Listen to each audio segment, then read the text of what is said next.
Let me bring it up. Boop. There's that. CMC return via Larry Krueger, the Krug Show. Take us through the Germany trip. Was it Dr. Beeling that you met with there? I keep all that stuff private, when you're on IR and you're hurt, you'll do anything to come back, so I'm feeling good now. That's all that matters. Jesus, dude.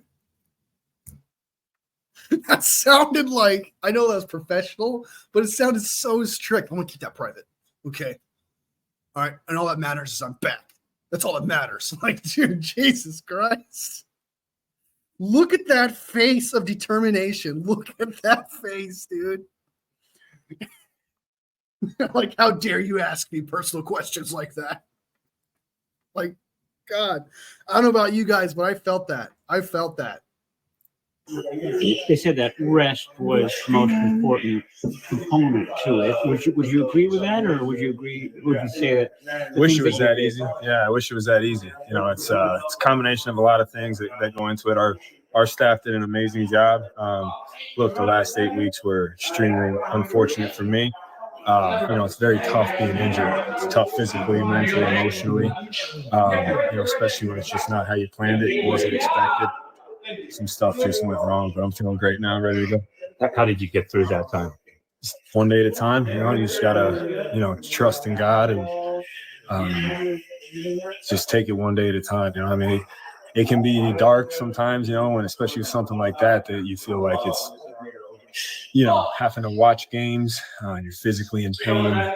You try so hard to not let stuff like that happen. A lot goes into this, pretty much, I think about football every day of my life. It consumes about 98% of my life. And so when it doesn't go right, it can be very tough. But all I know is it makes you realize how blessed and fortunate you are to play when you are on that field. So I'm happy to do that. Kyle said, you could feel it, dude. I don't know if you guys feel it or not, but it's got like this, like he's taking up room with his aura kind of type vibe right now, where you just feel that, like, I want to get back there and I want to play. This is my fucking life. That's what it feels like, dude. I can just, he's chewing his jaw to death. He looks stiff. He looks like someone from John Wick. He looks like John Wick. It looks like someone murdered his dog and his wife died, and he's got to go out there and prove something. He looks like he's on a mission, dude. You can feel it. Going on IR kind of took the pressure off him and the team in terms of, all right, let's just give this some time. Was at the same, like, I wouldn't be surprised, if there was a rain game and he's just standing out there in the rain going, "This is my time." Just got that. Same for you? I think, I can say this from John to Kyle to, Jed and the whole training staff. The way that they treated everything and the way that they went about it was amazing. Sometimes you need people in your corner that can look after you when maybe they know what's best for you in times where, maybe you try to suck it up or shout something out that, might be risky. So the way that they handled it and the training staff and the strength staff, really fortunate for them. What was your mindset just getting back on the field Monday for practice? Just a lot of gratitude, sometimes you take it for granted that, you play this game for a living and it's what you do, it's what you train for. But when it's taken from you, even just for a little bit of time, it makes you really appreciate every single day you're on the grass. Were you able to stay involved in the meeting room, and was it gratifying to see what Jordan and Isaac were able to do while you were out? Yeah, I stayed as much as I could. I think when you're on IR, there's really no need to. I think, there is a need to, but pretty much every hour of the day is devoted to getting healthy, not necessarily in the meeting. So it's a lot of treatment, a lot of prehab stuff, rehab training, etc. Sleep, rest, you name it. But it was amazing to see what those guys have done and they continue to do. We have such an amazing room. I put our room up against anybody's, and to see what those guys have done, I think it's no shock when you got a guy like Bobby Turner as your coach. There's a standard in that room, and those guys did a hell of a job, and they'll continue to do a hell of a job. Christian, is there anything that you have to change about your pregame routine now because of these two injuries? Yeah, I've changed a good amount. Yeah, I think a lot of people ask me what do you do for training, and I'm done answering. I don't know. I'm figuring it out every day, but all I know is I got a good. I can't be going out there giving advices. All right, I got two Achilles injuries. He's like, I'm now second guessing all that shit. I'm doing new stuff. Like, I'm not giving advice, man, because clearly it's not the best.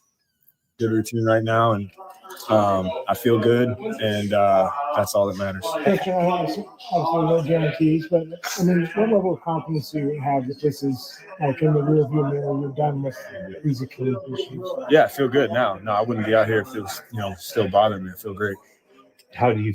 Bullshit. That thing could still be messing with you right now, and as long as you don't show a grimace on your face or anything like that, your ass is gonna be out there. Yeah, right. Don't be saying if I wasn't good to go. No, dude, you could seriously have doctor could tell you have a 99% chance of tearing your Achilles if you go out there. You would do it. Okay, you could tell. And Chris McCaffery's not that type of guy to be like, I'm hurt, coach. I'm hurt. No. You feel about the positioning of this team right now, 4-4 with 9 games left in the regular season? Feel great. I love where our attitude's at. You can feel the energy in practice in the meeting room, and hungry with our backs against the wall. It's right where we want to be. All right. Yeah, I mean, I honestly, so after seeing that interview with Christian McCaffery, man, dude, that dude's hungry, man. That dude wants to go out there. That dude, like, I could almost feel kind of what Papa says. Like, no wonder Kyle's scared to say no to him. He looks, and the vibe from him looks like, I'm going to fucking play. And Kyle, you're going to run me into the ground, whether you like it or not, kind of type vibe. I'm excited. I'm pumped. I'm pretty sure we're going to see Christian McCaffery out there, and we're going to see something on the sideline of him just going, yeah, and him pushing some players, and then, or he's going to have like a moment where he's sitting on the bench, we're losing or something, and he's going to look up like this, have like a Tom Brady moment. Without a doubt, I could see why Kyle's excited. I could see that energy from that interview. I'm excited at the same time. I'm a little concerned. I am a little worried. The reason why I'm a little worried is because if the way CMC is talking, it sounds to me like even if he was hurt, he's still going out there. All right. It doesn't sound like to me anyone's going to protect him from himself if something were to happen, or if he were to feel some sort of pain out there.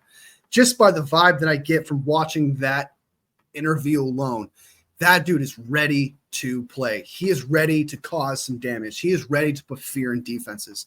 You can tell. And the way he was talking, like, I've been doing this 98% of my life. Like, just the Batman that you hear from Christian McCaffery in that interview was just like, I've been doing this 98% of my life, and you could never really mentally prepare yourself for being out.